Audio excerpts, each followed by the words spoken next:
Gotta be true to yourself. In a world there's nothing else. Gotta play the game right, gotta make your path. You scratch, you dig, you lay in your ground. You bustin' your rounds, nobody gon' stop you. No ops, no cops, everything about you. Looking good, you good, she good. Y'all people really wanna know the reason? It's that ripple effect. That's just that ripple. That's just that ripple effect. What you do, come back. What's going on? It's your girl Kid out back in Ripple Effect. You already know what it is, and you already know the vibe. Super excited. This is my favorite time of the year. Why? You already know. The NBA starts, and I also have the NFL. So it's like the best of both worlds. You already know basketball will always be my first love, but I'm not gonna lie. These last couple of years, the NFL's coming in like a close second. You know, the ultimate team sport. You know, the whole, I mean, it's kind of hard to not love it, right?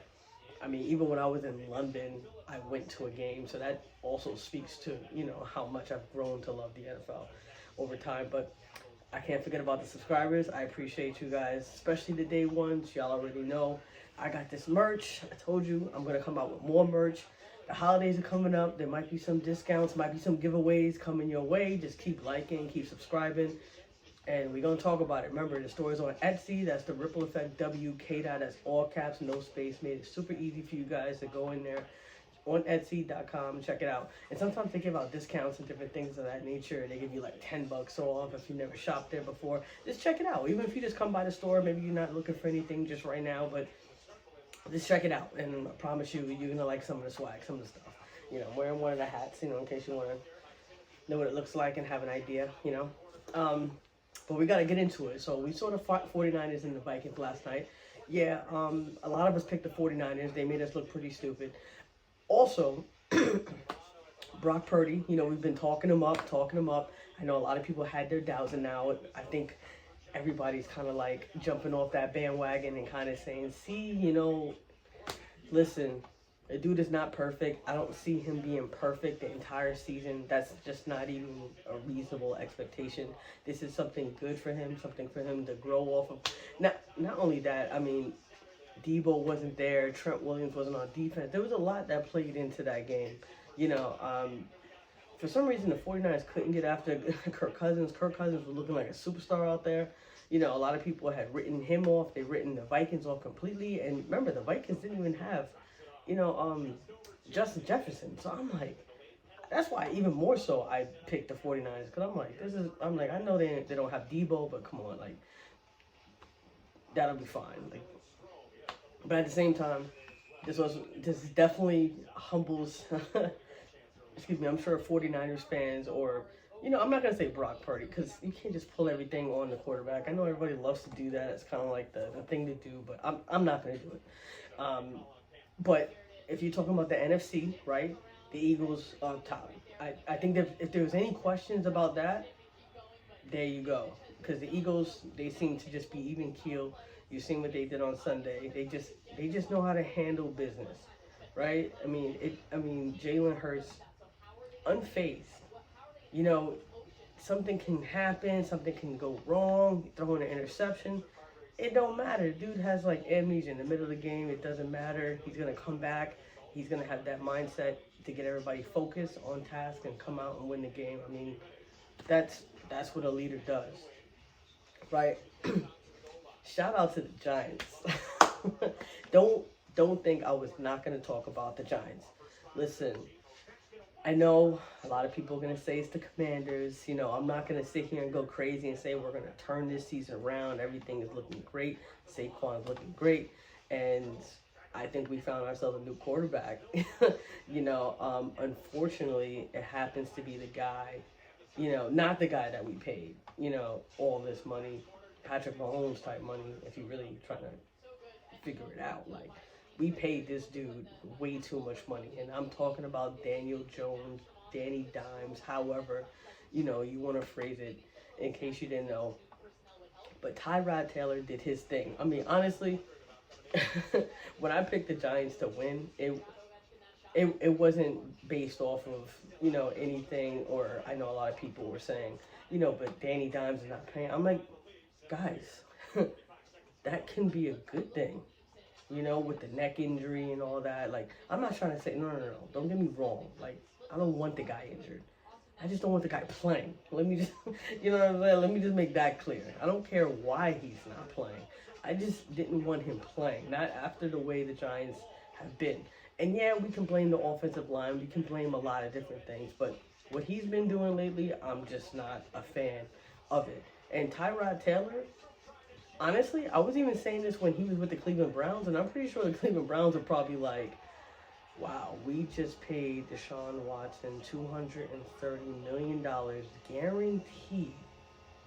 And not only is he not playing like that top 5 quarterback, which he gave him all this money and we gave him last year off to pretty much say, you know what, I get it. You've been dealing with a lot over the last couple of years, you know, off the field type things. You know, we're going to give you that year, which was last season, to kind of, and then the way he's playing this season, I know injuries and different things. It don't matter because Tyrod Taylor is a starting quarterback. If you're looking at some of the starting quarterbacks, you know, Mac Jones, yeah, he did redeem himself, you know, this week. But, I mean, you're looking at Baker Mayfield. I mean, Tyrod Taylor should be starting. He can be a starter. He's a leader. You know, he's one of those efficient guys that can get it done. He can learn you know, he's one of those that he can fit in to any system and he can get it done. You know, you can't sit there and tell me he can't get it done. I'm sorry. I mean, that evidence points another way. So I'm happy, you know, as a Giants fan right now, not only because did we get that win, it was because we just saw, you know, our starting quarterback not in the lineup and still able to get things done, you know, with Tyrod Taylor. So, I mean, we should just keep, I mean, I'm hearing right now, we're playing with him for right now, obviously until Danny gets healthy, but, I mean, I know you can't justify to pay that much money to a guy like, you know, Danny Dimes and bench him, but come on, man, like, we gotta win. We gotta win. Giants fans, New York fans, we're hungry for a win, and we're gonna get into that in a little bit about New York fans, about being so, you know, thirsty and trying to do anything to win, you know, even if it means trading a couple guys like Julius Randle, maybe RJ Barrett, maybe 2 or 3 picks, you know, for an Embiid, for example. I know we're not talking NBA yet, but I'm just giving you an idea of what I mean. But, you know, the NFL season, you know, it's at this point where you're really going to see who these teams really are. They're going to start rearing, you know, their heads, so to speak. You know, it's like, it's one of those things where it's like you're just sitting there, you're like, okay, I remember the first couple weeks we had, I mean, the 49ers, like, all of a sudden we see this loss, and then who they lost to. You know, all of a sudden it's like we take them down a notch, and now we have to sit there and reevaluate things, you know, accordingly. So now we're really getting into the thick of things. You know, the Dolphins are going to be playing the Chiefs soon, and I know it's going to be a lot of people were talking about that. Remember when Tyreek Hill was eventually traded, you know, to the Dolphins because, you know, he was trying to get paid, you know, and he said that, you know, Tyreek Hill, you know, he was saying that Tua, he's pretty accurate, you know, and of course the media snatched that up real quick, and it started making those comparisons like, oh, you're talking about, you know, Patrick Mahomes, so you're trying to say Tua is more accurate than Patrick Mahomes, you know, and I think Tyreek Hill was really just trying to say like, hey, like, yo, Tua's that guy too, you know, I didn't just come over here for the money, I came over here to win. And he can get it done. So I think he was just trying to say that. So it would be nice to see those two kind of go up, you know, head to head. They're going to be in Germany, by the way. Frankfurt, Germany. I would love to go to that game. Maybe I might be there. Maybe I won't. Probably not, though. Probably not. It's NBA season. There's a lot going on. You know, a lot of people are secretly talking about the Chiefs. And, there's a lot of MVP talk and who should be the MVP, and I'm tired of the whole it's a quarterback's award. Like, I mean, that's the stuff that kind of bothers me with the NFL. Like, if we really just talking, just you and me, right? I don't like that. When you look at Myles Garrett, right? I mean, look what he's doing on defense. Why wouldn't you give it to a guy like right now? He's in the running. Tyreek Hill, what he's doing with the Dolphins should be in the running. I'm not trying to say Tua Tagovailoa shouldn't be in it. Patrick Mahomes, of course. But Come on. I'm not, oh, don't even get me started with Action Jackson, right? That's what they call him right now.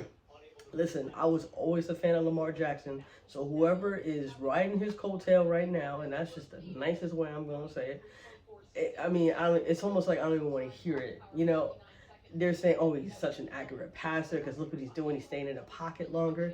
Yeah, but there's a lot of other things that need to happen in order for that to happen. Like people completely skip over that maturation process. Like there is a process. Coaches need to be put in the right places. You got to have certain additions of guys because remember, what we've always said, he doesn't have enough weapons like other QBs might have. So a lot of times he has to use his legs, right? And look what he's doing. He's going to Andrews, on tight end day. That was awesome. He said Bateman's back. Odell is getting back into the action. And I know a lot of y'all are writing him off. And like I said, and people are just gonna keep saying like, oh, you're just a fan and you're not looking at things logically and this and that and the third. Okay. I just don't like when it comes to sports and it comes to someone's will and someone's ambition. I don't bet against that. I don't do it. I don't do it because that's not something that you can quantify. You can sit there and guess, you can sit there and try to make all, you can logic yourself in or out of it, and maybe 90% of the time you might be right just because, coming off those injuries that he came off of. But I know he is still burnt up about him being injured in the Super Bowl, knowing that he caught that first touchdown pass in the Super Bowl. Everything that led up to all the reception that the yards that he was gaining. He was on par to be the Super Bowl MVP. Do you know what that would have done? I'm not even just talking about money, talking about prestige. That could have been something. Maybe he wanted to retire. I don't know. The point is, it's just a what if. It's a question mark, right? And something that big, when you're playing at the pinnacle, you practice your whole life. I know a lot of people don't understand stuff like this because they're just so fixated on the money, and nobody's saying that they're doing this for free. I think we're all well aware that they're not doing it for free, but at one point they were. And if you think about a lot of the years that they were playing, it's more than they were getting paid. There was way more years that they were playing it for free. And having injuries and having all these other things and behind the scenes that people don't generally see. You just see them get to the NFL. You just see them get drafted. You see all the money. You see the cars. You see all the allure and all the things that come with it. But you don't see everything else, right? You don't see them taking the bus. You don't see them taking the train. You don't see them looking for rides for practice and getting hurt and having to go to the hospital and rehabbing. You're not seeing all that. And I'm not even trying to tell you to try to understand it. You don't need to.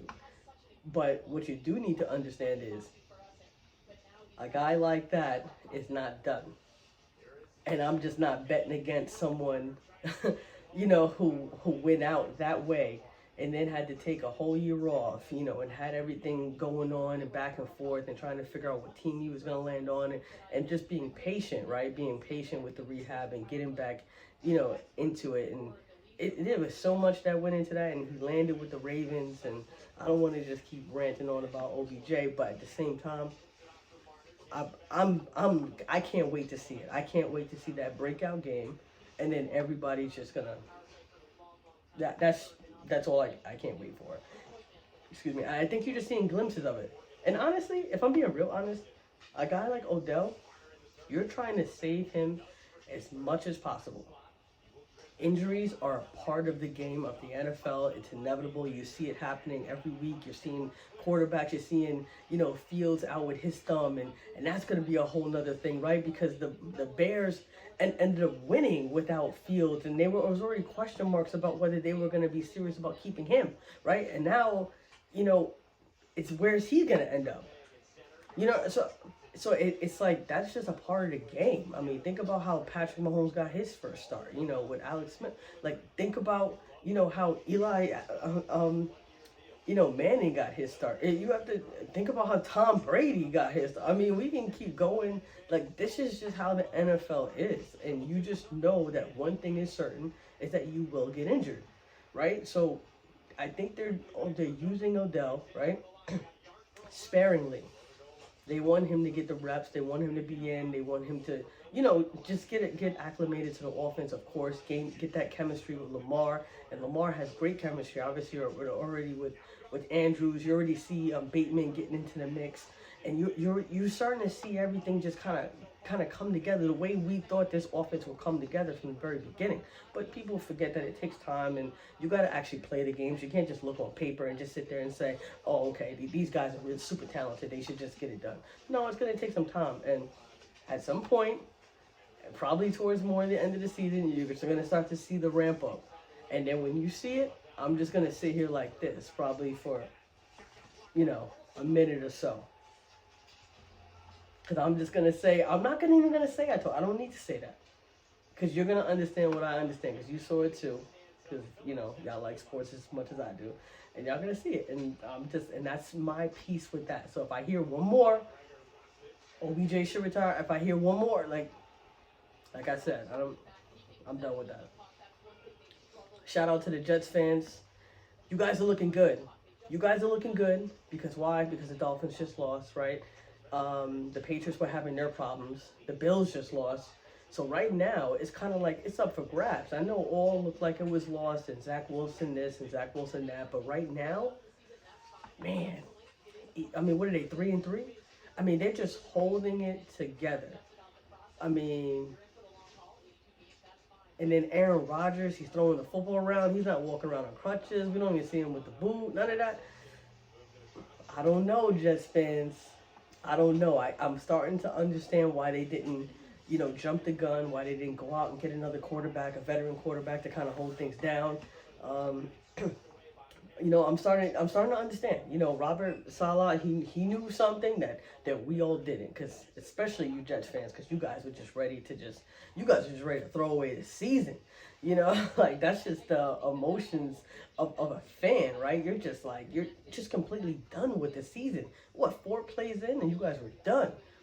Now it's almost like, wow, look at you guys. Man, I don't know. As a Giants fan, you guys are looking better than we are. I'll tell you that right now. But, shout out to the whole organization for keeping it together. I mean, you got Joe Namath over here, rescinding his words now and saying, Zach Wilson should be here for another 10 years. Of course, he was, overdoing it, but one thing I wanted to talk about with that, with the Commanders, you have Jonathan Allen. Oh, man. He said he's bleeping tired, of this. It's been 7 years, 8 years, something to that effect that he said of just losing, just the same old, and a lot of people wonder if Ron Rivera is going to be out. And honestly, there's a lot of coaches that you can honestly sit there and say, man, I don't know. There's a lot that's probably not necessarily on the hot seat, because nobody's really trying to, take out any coaches mid-season. Everybody's just trying to wait it out, at least so we know, at least for right now. But I've went to a lot of Commanders games and spoke to a lot of people last season. These guys are tired. They're tired. You guys have new ownership with Jay Harris and Magic and the rest. And Magic already said there's going to be changes coming. So it's just a matter of just sitting tight and just seeing where they're going to come from. And I think you guys were talking about trading Chase Young. There's a lot of stuff going on. And I'm not trying to upset anybody, but I'm just letting you know there's a lot of chatter, especially on a lot of insider information. It's a lot of chatter. Now, what's real or not, we're going to find out in a bit, right? I mean, honestly, I can tell you right now, even as a Giants fan, just to make myself, as a Giants fan, I'm a little concerned about Barkley. Because I don't know if he's still going to be there. Because like I said in the last episode, we don't want a whole nother offseason debating about him getting franchise tagged and if he's going to sit out and he don't know what he's going to do. We don't want another year of that. And they may not want another year of that. And they probably already made up their mind what they're probably going to do with it. And if they already made up their mind in the sense of, we're not paying you any more than you think that you're worth or not, you know what I mean? If those two sides definitely can't meet for whatever reason, you just don't know what it's gonna be. And at the same time, it's like, man, if we lose Saquon, it's over. I'm gonna tell you guys right now. I know we have, some receivers like White is looking like they look like they're starting to emerge to be something. But at the end of the day, I don't know. And I like Sterling Shepard, but at the same time, it's like, our offense is just not, where it needs to be in order for us to be competitive with the Eagles and with the Cowboys. And I'm not even going to keep getting on the Cowboys. They seem to be, doing that themselves. I'll let them figure all that stuff out. But it's Commanders. I don't know. I don't know what to tell you guys. Like that's a shame, man. Honestly, it's a shame. But there's gonna be changes, and you only can suspect that it's gonna be for the good. So maybe these are things that you guys are probably anticipating or even want to happen, just because the nature of what's been going on and what you've been subjective to for the last couple of years, which is completely understandable. But y'all already know it's time for the NBA. We got to talk about them. They're coming up soon. I got to get ready to order some food.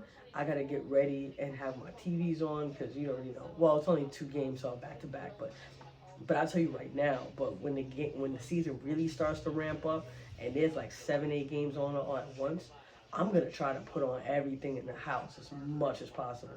I'm like that. The phone here, laptop here, iPad, you got to be informed. You got to, I've been trying to tell people, listen, I know Wembanyama has not played one regular season game yet. He will tomorrow, and we'll be talking about that. But his skill set of what we've seen already, I don't get how you can't see how that's going to translate. You know what I mean? Like, some people just wonder, like, it's not going to be that big a difference. I mean, you're going to see. You're going to see. I'm not even going to say no. Because somebody always got to say something. Yeah, but their starters only playing for... Yeah, Wemby was only playing for a little bit, too. But, okay. You just have to see his skill set. The way he's able to handle the rock. I mean, defensively, too. Let's talk about how many blocks he can get in a game. I mean, what did he have, like 4 or 5 the other day? I'm telling you, he's blocking the ball at one end and then dunking it down at the other. I mean, one-man wrecking crew. Like, I'm telling you.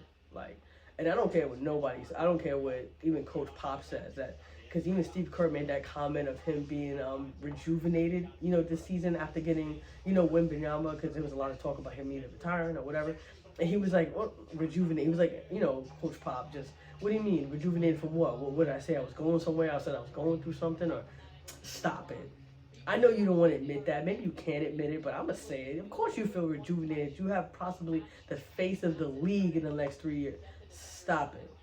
Stop it. He is a game changer. He is one of those dudes.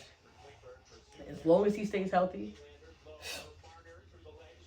man, I'm telling you, he's gonna be that dude. I know a lot of people. I think Kendrick Perkins was already saying that he's gonna be Defensive Player of the Year. I mean, I don't know because I'm thinking Anthony Davis might. I mean, that again, health, right? Health. I mean, Anthony Davis might be that Defensive Player of the Year because, man, the Lakers have a squad, and we'll definitely get into that, or maybe we should already just get into it just because for time's sake. Listen. The fact that they picked up Christian Wood, I love all the pickups. I mean, spacing is going to be a huge thing.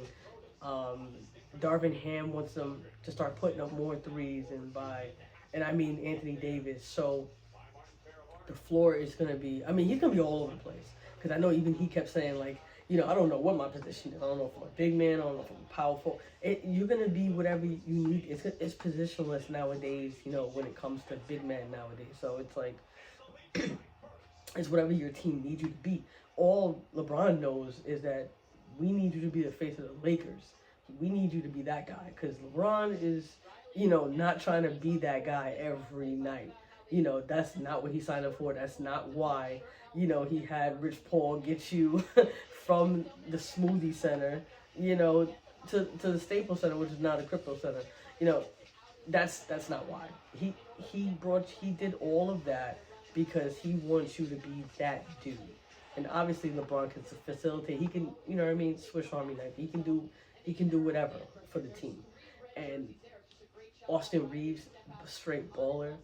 I mean, I love. I mean, man, I hate to say it, but Lakers are good. I'm just gonna say it like that. I mean, y'all good.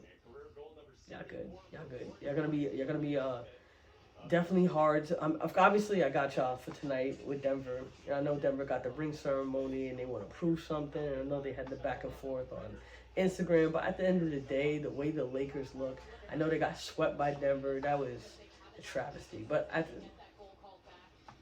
tonight, I think the Denver Nuggets are gonna have a wake up call. And if they don't, then the Lakers need to regroup and they need to get it together because they have the team, they have the talent, God willing, the health. It's just no reason, no excuse to not just get that done. We could talk about all these other teams that we're excited about or other players. And I mean, I was going to talk about James Harden, but I really don't I don't feel comfortable talking about him too much because, there was word that his mother was ill and that's the reason why he's not with the 76ers at the moment. And I know there was a lot of back and forth and you could have your feelings on that. But honestly, when there's something like that, I don't even touch it because that has, you know what I mean? I'm not touching that. So, but what I will say is that there was a rumor about him going to, I'm not even going to say a rumor. It was actually accounted for that he was supposed to be going to Houston, but he kind of went over there with that I want to be the scoring champ type attitude, and Ime Udoka was like, yeah, you're not bringing that noise over here with these young cats. No, we're trying to build something special over here. We're trying to, build a team winning culture, and with that type of attitude, And I like James Harden as a player, but no, you don't want him around young guys. It's just a bad influence. I'm not even trying to say, what you do in your own time is your own business, but when you're trying to get guys focused and learning how to play the game of basketball and learning how to be a professional and, go about things a certain way. And you already know Ime Udoka ain't having none of that. He ain't got time. He's already trying to, build back up, his credibility within the NBA. And honestly, he don't even really need to do much because we already know what he does on the floor, as a coach, but at the same time as your reputation, you want to know that you're going to be available and you're putting, your team first. And hopefully that just means staying out of trouble, outside of, and not, we won't even get into that. Not saying trouble, just something that's going to lead you to not be with your team. Let's just put it that way for all the people that probably don't care or whatever. But man, when you look at the Celtics, but let me start with this first, actually. Memphis. I know a lot of people have a lot of question marks because Ja's not going to be there for the first 25 games, and we don't really need to get into all the, reasons of that nature. But what we do need to get into is that Derrick Rose is there and Marcus Smart is there, and that was a brilliant move by the organization. Why? Because you're bringing in veteran leadership. You're bringing in Derrick Rose that still has something to prove, still has something to, you know what I mean? He still wants to win, and he has a lot to contribute to the game. And I feel like that would be a great sort of like mentorship for Ja. Just how to go about your business as a professional. And I know Derrick Rose already made it clear. He's like, I'm not babysitting. And I don't even mean on some like babysitting. That's not where I'm going with it. I'm just saying somebody that you're literally watching how to go about their day. Because we already know what you do on the court, Ja. Like, Ja is phenomenal. He sells out seats. Everybody wants to see this guy play. You already know what the commercials he was on the cusp of having, and he was going to be the face. Like, he was the face of the league. But obviously, for obvious reasons, the league is kind of moving out of that direction. And it don't mean they can't move back. And maybe having these guys here, like a Marcus Smart, a true veteran leader that will put you in your place, that will tell you about yourself, because he was not afraid to do it, even with guys that didn't get into necessarily off the court, sort of issues. But even if it's just on the court, he's going to hold guys accountable. And that's why I was a little nervous when the Celtics let go of him, because I'm just like, who's going to be, holding, Tatum and Brown accountable, and who's going to be that on-the-court leader that they're going to need? Like, you know what I mean? Like, and that was, like, a real concern. And then when they got Drew Holiday, I'm like, okay. And don't get me wrong, like Drew is not Marcus Smart, right? And that's no knock on either. It just means that Drew Holiday is a leader, but he just leads differently. It's just more by doing, right? He's gonna have that defensive pressure, so pretty much they're gonna feed off of his energy. That's gonna be his style of leadership, And Drew Holiday can do it all. I mean, if you want Drew to put up 40, he could put up 40. People forgot about Drew just because of his responsibilities has been mainly on the defensive end. But Drew can facilitate. He can do a number of things on the court, and that's why when I saw that, I was like, wow, like that was brilliant. And now you have KP, and I know a lot of people worried about the health issues, and trust me, I know. I'm a Knicks fan. I remember KP when he was here. I know. I understand. But he's not going to be the first option, second option, maybe not even the third. He might be like the third or fourth option, maybe. So meaning all that pressure won't be on him. He's going to have time, to do what he needs to do, especially on the defensive end. I think that's mainly, like, concentrate on defense, rebounding the ball, offensive putback, like, wherever he can get in. You know what I mean? And I've seen him already in the preseason, the way he's kind of acclimated to the team, and he looks great. He looks like he's in shape. He looks like he's ready to go. So I'm like, the Celtics, that's a team you definitely have to watch out for. And obviously, there's not really much to be said about the 76ers unless this happens, right? And not in their favor at all. So for the Knicks, there's a trade proposition coming up, right? Just for something for you to be aware of, because Joel Embiid, the reigning MVP, rightfully so, he can't be happy. I don't mean to speak for him. I don't mean to, but he has spoken for himself on numerous occasions on how he felt with the whole Ben Simmons fiasco, right? So this is kind of like deja vu. Embiid is trying to win. He's staying in shape. He's doing all these different things that he needed to do. I mean, Doc Rivers is not there, but Doc Rivers got him to the point where, all right, you're MVP now. Like, you're the reigning MVP. Now Nick Nurse is the coach, right? Also, a winner, champion. But that situation is so uncertain. You don't know what's going on.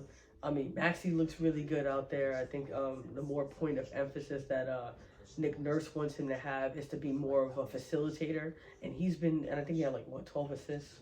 And I know it's preseason, but you can already start to see the fact that, he can not only listen to what Nick Nurse said, like, he actually did it. It was natural for him. And maybe that's because, James Harden isn't there, and a lot of people were saying that by James Harden being there, that was kind of stifling, his game. And naturally so, that makes sense, especially when you think about James Harden's style of play. But Embiid overall, thinking about looking around and watching, what we don't even need to talk about what Giannis and Dame and over there doing. I mean, when you got to sit there and look at that, and you're in the East, and I'm like, and you're not even sure if guys is playing, you're like, I'm not trying to do this. So anywho, the Knicks are talking about propositioning the 76ers, right, for a trade. These are all, nothing is for sure. Obviously, names get thrown around all the time, and it just doesn't happen. But it's a talk. This is like legit talk about 2 or 3 first rounders, because we have a lot of first rounders, by the way. But 2 or 3 first rounders is the asking price, in addition to R.J. Barrett, Julius Randle, Evan Fournier, and I believe that's it. If I'm missing, and Mitchell Robinson. Yes, that's a lot. I'm not even gonna sit here and look at you like that's not a lot. But what I will tell you is, Julius Randle, we've already seen what Julius Randle's gonna give us, and that's no disrespect to him. It's just, it is what it is. So if you want to keep, just getting past the first round and being, getting knocked out of the second, then, you know what I mean? And it's not just him. It's just, It's the team, it's the system. It's Coach Tibbs' team, right? He has a system in place. You can see how it works for some guys and how other guys, it could either take a little bit more time to work or it's just not going to flat out work. I mean, Julius Randle's been on a couple of teams already, and he's been in a couple systems, and we already know how it goes. It's just too inconsistent. I'm just going to say it how it is, right? RJ Barrett is debatable about whether he hit his ceiling yet. I don't know, but maybe it just could just be, again, a system thing. Maybe it's just he's just not flourishing under this system, and it's okay to say that. Like, sometimes it's not just a player. Like, I even say that in the NFL all the time, especially when it comes to quarterbacks. I mean, one quarterback can look, amazing, right when they first get drafted. And it could just be because of the system that they're in. Like, a lot of times when people talk about Patrick Mahomes and his greatness, but if he didn't have Andy Reid and he was under another system where he was going through OCs, every other season, would he have the same, consistency, and not to say I know Eric Bieniemy just left and went to the Commanders, and it's not looking good over there, but but you get where I'm going, right?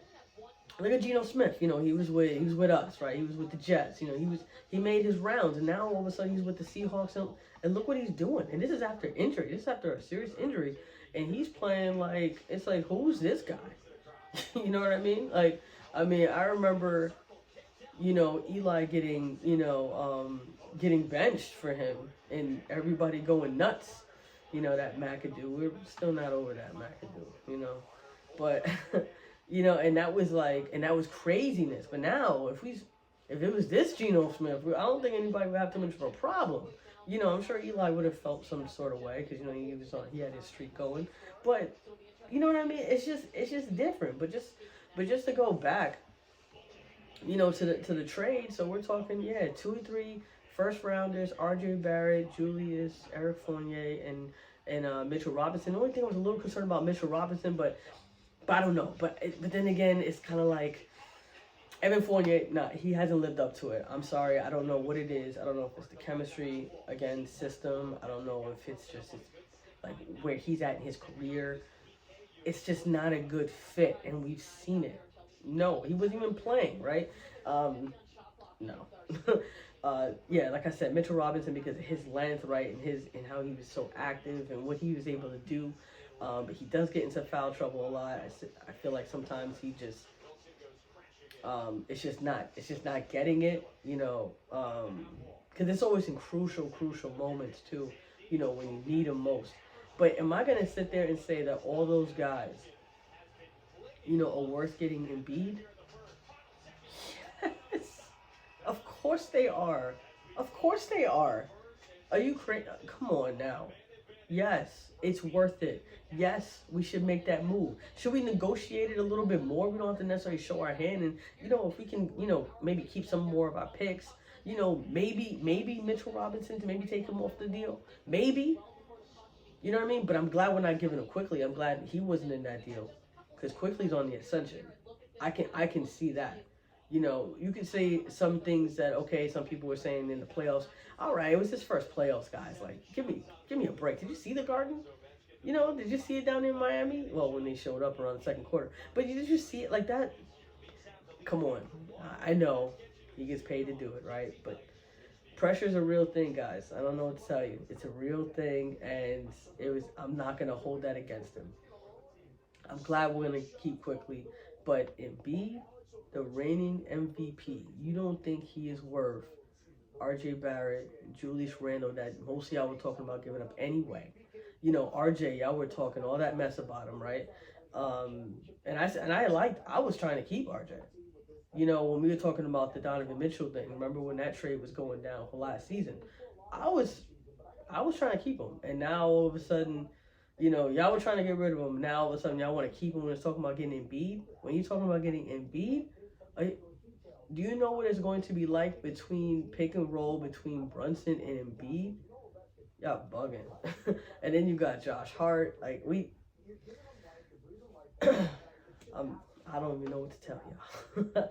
I don't even know what to tell y'all. But I will say this. And Obi Toppin's brother is on the Knicks, and that was like a whole whole thing, and that was pretty crazy the way all that turned out. And no, we don't have Obi Toppin anymore. As you see, he's doing his thing. I think he's with Pacers now or something. But yeah, when you get into the coach, get in, get into it with the coach to the point where you trying to fight him, that's never gonna work out well for you. That's never gonna work out well, and that's fine because maybe that's just the way it is. But I'm gonna miss Obi Toppin. I'll tell you that, man. He did come in clutch, with the threes. He's that energy guy coming off the bench, fan favorite. He had the Knicks jersey from when he was a kid. Like, it was just one of those stories where it was like, man, like, I hope he stays a Knick for a while, and just we get to watch that whole maturation of his to see how that blossoms. But you never know. I mean, who knows? He's young, has a long career. You never know. He might circle back. You never know what may happen. But yeah, I'm making that trade for Embiid. Stop playing. Stop acting like you won't. This is not the same situation of giving up the farm, because we had cohesion back in the day. Like, 'cause I already know what you're talking about. When we gave up all those players for Carmelo Anthony, is that what you're talking about with Steve Novak and all that? Yeah, I figured that's what you were talking about. Listen. That was different. Very, very, very different. We need a big. I mean, there's nothing MB can't do on the defensive end, on the offensive end. I mean, he can shoot it with his mid-range.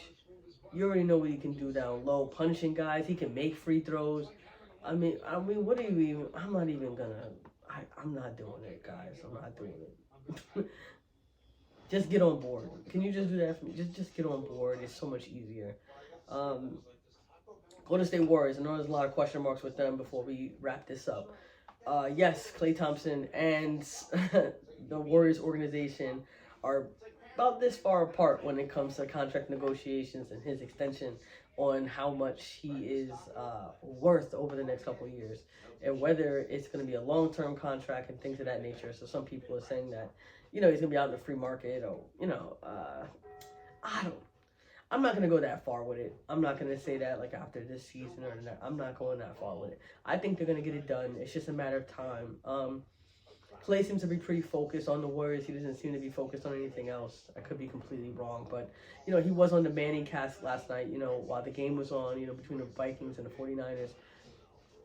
And he seemed completely invested, He's completely invested in the guys, Steph, Dre, and Kuminga, man. Kuminga is looking good. I'm hearing Chris Paul might come off the bench. So I'm not worried about it, guys. They're gonna figure it out. Klay is a part of that team, with Wiggins and all these guys and Looney. They look good. Gary Payton II. You're just gonna watch them play together, and it's just remarkable. And I'm in the middle of Chris Paul's book. I keep stopping because I have other, obligations I have to attend to. But that guy is amazing. The way he's able to go from organization to organization to organization, and just like a chameleon, just blend in and then just get it done. And it makes sense too, because the Golden State Warriors, one of the biggest knocks on them was the turnovers, man. The turnovers, defense at times, but especially since Draymond is out. I mean, because Draymond is the ultimate help defense guy, right? I mean, anybody could, and Steph is, losing his guy, whatever, Draymond is there to clean it all up. And that's usually what happens, right? So that is going to be something to watch out for, because since Draymond's not going to be there, I believe, for a couple of weeks. So that's something to pay attention to see exactly how they're going to go about things. And they just plan on outscoring every opponent and not really worrying about, kind of like a D'Antoni type of mentality. But we'll see what happens with that. I mean, hopefully that's just more of a, learning curve type of thing. But Kuminga is super athletic, so hopefully he can, hone some of those skills on the defensive end, because defense is, honestly, when it really all boils down to effort.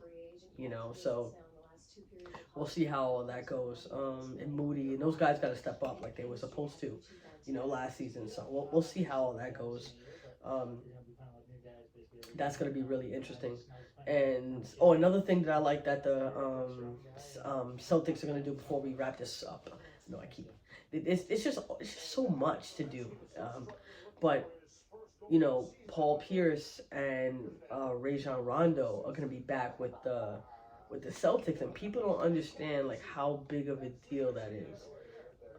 Just being a part of that team and that sort of like mentorship type role, like kind of like that Udonis Haslem effect. I'm gonna call it, just being able to put guys in checks. Like I said, like I'm telling you, like with Marcus Smart not being there, that's going to change things, So and Joe Mazzulla is now his second year, so now there's a lot of things that he's learned, So that's also going to be interesting to see, how he's able to bounce back and kind of be a little bit more relaxed, not necessarily kind of be thinking about his job every 5 seconds, because remember it took him a while, to kind of get off that intern, tag when it came to being a coach and whether he was going to be the actual coach of this team and for how long. It's just so much uncertainty, and it's really hard to coach that way, especially if you're a rookie coach at that for a historic organization, at 17 championships, tied with the Lakers. So, that's a big responsibility. It's a big deal. So it's a lot riding on this. So the fact that, you threw these veteran guys in there, and some people may have their mixed feelings about Paul Pierce or whatever, but you got to understand that Tatum, he was working with them. He was working out with them in the offseason. Paul Pierce was giving him some pointers about what he used to do and how he used to get himself, in shape, in game-ready shape. And we're not trying to compare, like, I know some people are going to go there with body type. Like, that's not what I'm talking about. It's just certain moves and certain strategies to be able to get put yourself in a position to be healthy, because that's something that Paul Pierce was definitely able to do throughout his career, and also being able to maintain that conditioning, when it came to the playoffs, because Paul Pierce was definitely one of those guys that, I'm not saying he always looked like he was in the best shape, but he looked in the best shape, when it came to those moments. He didn't shy away from them. He wasn't outside of the game. He made the free throws. He made the big shots whenever they needed him. Paul Pierce was that dude. Like, let's not forget. I know Paul Pierce, a lot of people are thinking about him as the analyst. I'm not thinking about him when he was doing all that talking after he played. I'm talking about when he played. I think a lot of y'all forgot. So for a guy like Tatum and Jaylen Brown to be around these guys, and Rajon Rondo, for them to kind of, understand what it is to be a champion, because they both are champions in their own right. Rajon Rondo did it twice with both historic organizations, with the Lakers and the Celtics, and obviously you already know that Paul Pierce did it with the Celtics. That's invaluable, and that was a smart move. I'm sure Brad Stevens had a lot to do with that, and Joe Mazzulla as well. Very, very smart move, guys. Very smart move. Anyway, I can't wait to watch. I've been talking way too much, and I appreciate you guys so much. Make sure y'all tap in on Facebook, Instagram, and I'm always on there giving y'all the news. And then, I like to let y'all kind of go back and forth before I really give my opinion. That's what this is for. I'm giving my opinion now. So listen, like, and subscribe like always. And I always remember this one thing: losses equals life lessons. Gotta be true to yourself. In a world there's nothing else. Gotta play the game right, gotta make your path. You scratch, you dig, you lay in your ground, you bustin' your rounds. Nobody gon' stop you. No ops, no cops, everything about you looking good, you good, she good. Y'all people really wanna know the reason? It's that ripple effect. That's just that ripple. That's just that ripple effect. What you do, come back triple.